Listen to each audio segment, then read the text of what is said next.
The Crystal Keepers. Chapter 6. Cornered. Maney's heart flung to the back of her throat upon hearing those terrible words. Adrenaline flooded her veins like a river of panic. "Who found us? The Royal Army?" "Yes, it's them," Daniel responded. "Now quickly, get whatever you can carry. I'll help you through the window." Maney could hardly believe this was happening. Her mind stumbled and stuttered to think of what to bring. She grabbed a thick black robe and threw it over her head, then slipped on her leather boots, quickly tying the laces. She went to grab her jars at the end of her bed, but paused with her hand on the first lid. Bringing too much weight might make her escape more difficult. And what if she broke the jars, or lost them? She might never find another Torchwing again. "Bree, Fitzel, Julius, you stay here. I'll come back for you as soon as I can. I promise." She turned and left the secret room, then looked back one last time, wondering if she was making the right decision. Daniel lowered the staircase until it was almost to the floor, then let it down against the wood as quiet as a mouse. He walked to the end of the basement hallway where a single rectangular window was built near the roof, looking up from the grass to the outside world. Daniel unlatched the glass and pushed open the window. He put his back against the wall and waved Maney over. "Come on, we don't have much time." "Where am I supposed to go?" Daniel's eyes became hollow shells. "There's a door that sits beneath Mount Ven. Everyone in town has heard of it, but this isn't like a normal door. It can take you to places you've never seen. It can even take you to far-off worlds, Maney, where people live and breathe and carry on just like you and I do. It'll take you to a place where you'll be safe, at least until you can come back." Maney had heard of these doors. They had been mentioned in Mikhail's journals. They were described as gateways to separate universes. "How do you know this will work?" "I don't. All I've heard are rumors and myths. But everything I've heard has one thing in common. Mikhail's blue crystal could open these doors." Maney was familiar with the idea, but Mikhail's crystal no longer responded to her touch. There was no way it would open that door. "What if it can't?" Daniel didn't seem to have a good answer. "Then just stay hidden for as long as you can, and try and find me when you think it's safe." Maney didn't want to accept that this was real, but how couldn't it be? She wished Daniel would just stop and announce this was all a bad joke, but he wasn't doing that. Maney put one foot in his hand and climbed on top of his shoulder. She put her arms through the window and grabbed a handful of grass, yanking herself up and outside. She saw a wall of massive rocks behind the tavern glowing with pale blue moonlight. The stars were shining brightly on the other side. Maney turned back and faced Daniel as he readied to close the window. "Good luck, Maney. I'll see you soon." "Okay," Maney said. He nodded, then shut the window, charging upstairs. Maney watched him go with eyes like an owl's, wishing he would come back. She turned and snuck towards the edge of town. As she came to the front of the building, looking out across dark hovels and quiet thatched buildings, Maney heard voices in low tones coming from the front of Daniel's tavern. She moved around to the corner of the wall and saw two men from the Royal Army standing on the porch near the front door. Both of them had swords drawn. Maney's heart almost stopped when she first saw them. "We're not trying to start a revolution," one of the soldiers said. "If the protectors get wind of this girl's power, we'll be facing an all-out war before we know it." "Protectors?" Maney repeated under her breath. "They do still exist." She and Daniel would have to step up their efforts to make contact when this was over. "What do we do if that happens?" the other soldier asked. "Just kill him." "He's got a boy, though." "No witnesses," the soldier reaffirmed, grabbing his partner by the shoulder. "That gold reward depends on it." The other man nodded in understanding. Maney couldn't believe what she had just heard. They meant to kill him? Kill Daniel and his son? All for the crystal? For gold? She looked across the town. It seemed empty. There were no other soldiers in sight. Maney looked back at the men on the porch again. One of them approached the tavern's door and knocked with his sword's handle. "We just want to have a chat, sir. Then we'll leave peacefully. You have my word." The soldiers stepped back into position, one of them ready to grab whoever opened the door, and the other ready to stab that same person. Maney watched in disbelief. Daniel would never be able to stop these men. He was old, and they were trained soldiers. She could feel the rage building inside her chest until she could hear herself breathing like an angry bull. All at once, Maney stood and moved around the corner, screaming, "Hey!" towards the tavern's porch. Both soldiers turned towards Maney at once. Their eyes bulged and their swords sprung up. "Stop right there," one of the men shouted. "Do not resist capture." Maney moved around to the front of the tavern and curled her fingers into fists. "So you kill children and old men? Then why not try it on me?" Maney flung her arms towards the tavern and shot a burst of blue lightning from both her palms. The bolt sailed between the soldiers and struck the wooden door behind them, exploding into a wave of flames and wood shards. Sparks flew around the soldiers in every direction as the blast consumed both men and threw them off the porch, causing their limp and charred bodies to fly through the air and thump against the dirt, rolling to a stop not far from where Maney stood. Neither of them ever moved again. A receding echo from the explosion disappeared across town until nothing was left but cold silence. Seconds later, groans poured out from what was left of the tavern's door.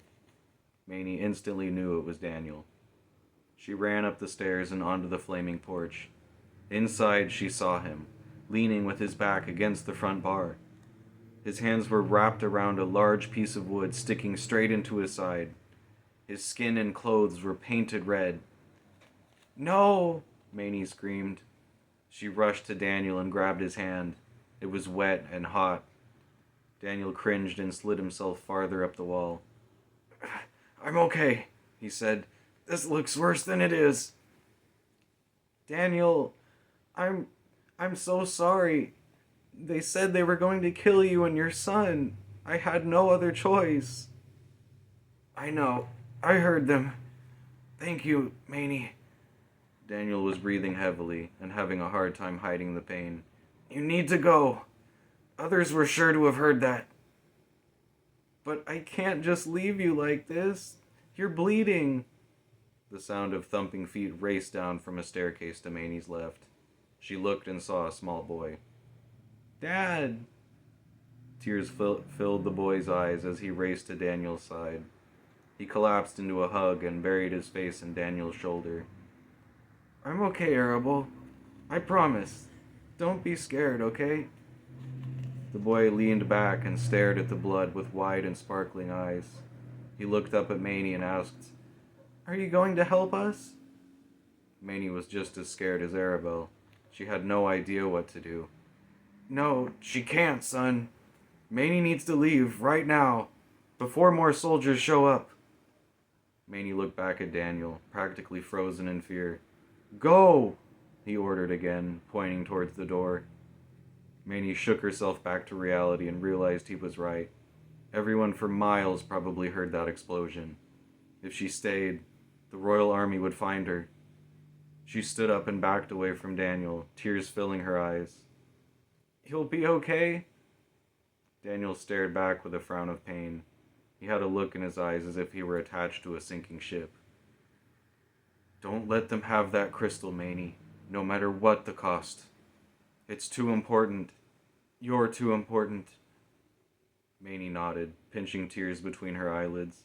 "I won't," she said. "I promise." Daniel smiled. "Good, Maney. Good. I'll come back, and we'll finish this." Daniel nodded, then grabbed his son and spoke whispers into his ear. Maney drew a deep breath and turned her back. She left the tavern through the smoldering wood and dancing flames. Outside, the town of Farringall looked very different than it had before. Candlelight now burned in every window, and many of the house's doors were standing open, people watching from just inside. All eyes were on Mamie. She quickly descended the staircase, trying not to lose her footing. Mount Ven was towering over the city like a crescent moon of snow, and near its base, along the edge of a rocky plateau, was a waterfall coming straight out of the mountain itself, pouring into a river that flowed away from town. Just beside the waterfall, Mamie could see a stone archway. It was the door Daniel described. Mamie jogged across the grass. She heard a bell clang in the distance, and then dogs barking and people shouting. All around her, the town seemed to have come alive with activity, like a beehive had just been kicked. Mamie felt her pulse run away from her legs. She was so tired, so drained, even jogging felt impossible. She went between houses and followed a grassy trail leading up short hills. As she came through the alley of a few hovels, she saw to her right a group of soldiers rushing into Farringall. They carried spears and swords and torches. "She's going that way," a woman screamed, "towards the door beneath Mount Ven." Mamie looked back and saw that a crowd of townsfolk were following from a short distance away. They seemed as interested as they were scared. She then realized that 6 of the 10 soldiers had broken away from the group near the tavern and were now chasing her. Mamie trembled as she sprinted up the hill. The world seemed to be vibrating. Sweat rolled and dripped off her face as she breathed endless and deep breaths. Her thoughts felt numbed by all she had just lost. This night had been a disaster beyond comprehending. "Stop, witch!" a soldier roared. Mamie looked back and saw that the soldiers were gaining fast ground even though they were weighed down by heavy metal armor. The waterfall wasn't far now, so she abandoned the trail and moved towards the river. Mamie drew a deep breath as she splashed down the bank. The water came to her waist, cold as ice against her skin. She moved to the opposite shore as quickly as she could and climbed, trying not to slip in the mud. Her clothes shed water in thick sheets that shredded the sand and dirt around her. Ahead was the door Daniel had told her of, the door which was now her last hope. Mamie pulled the crystal into her fingers and walked to the entrance of the stone archway. The surface of the door was as smooth as paper, with only a single brass ring handle to break the grain of gray stone. There was no keyhole, no lock, no anything. Mamie had no idea what to do. She pointed the crystal towards the door and shouted, "Please open!" But nothing happened. Mamie put her hand against the door and closed her eyes, pushing electricity through her fingers. It had no effect. "Don't let her get away!" a soldier yelled. Mamie's hands shook. Her vision blurred into darkness. She had to think of something fast. Mamie held the crystal between her fingers and jammed it against the stones, then drew it up the surface of the door, creating a shower of sparks in the crystal's wake. She pulled her hand away and saw a small hole sink into the stone. After a few seconds, the shape seemed made to fit Mikhail's crystal like a glove, chipped edges and all. Mamie shoved Mikhail's crystal inside the keyhole and clicked it into position. She twisted left, then right, and the door moaned as if Mount Ven were about to erupt. Mamie grabbed the blue crystal and yanked it free from the keyhole, then stepped back and waited for whatever might happen next. Lights and colors flashed beyond the edge of the door like a turning kaleidoscope of places Mamie had never been or seen. It was like a wheel of rooms was spinning on the other side, an endless sea of unique dimensions.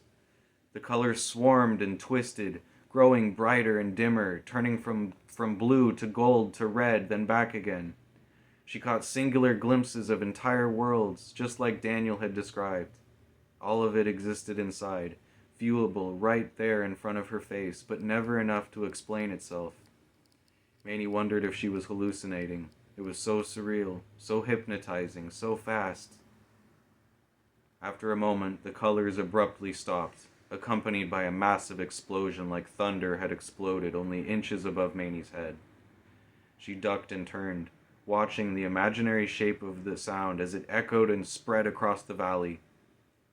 Mamie saw the soldiers who had been chasing her standing on the opposite side of the river. They looked as if they'd just witnessed some type of miracle be performed. One of them shook himself back to reality and gripped his sword in both hands. Get the girl! Two of them dashed into the river. Mamie turned back to the brass handle and pulled with all her strength. The door scraped open inch by inch until the gap broke wide enough to let air suck and spill inside. Within seconds, it was open just enough for Mamie to fit through. So she squeezed herself into the narrow opening and fell to the floor on the opposite side, landing in a small spherical chamber located just inside the cave. Mamie scrambled to her feet and went to grab the door, shocked to see that it was different on this side. It was wooden and white, set in a small white frame, standing alone in the center of the room with nothing behind its back. Mamie grabbed a small brass knob and yanked with all her strength. Although much smaller and thinner, the door seemed to weigh just as much as its stone opposite, and it nearly caused Mamie to fall unconscious just from the effort of pulling it shut. The door clunked into place just as the soldiers reached the entrance. Mamie's hand slipped off the brass handle and she fell, landing on the stone floor flat on her back. End of chapter.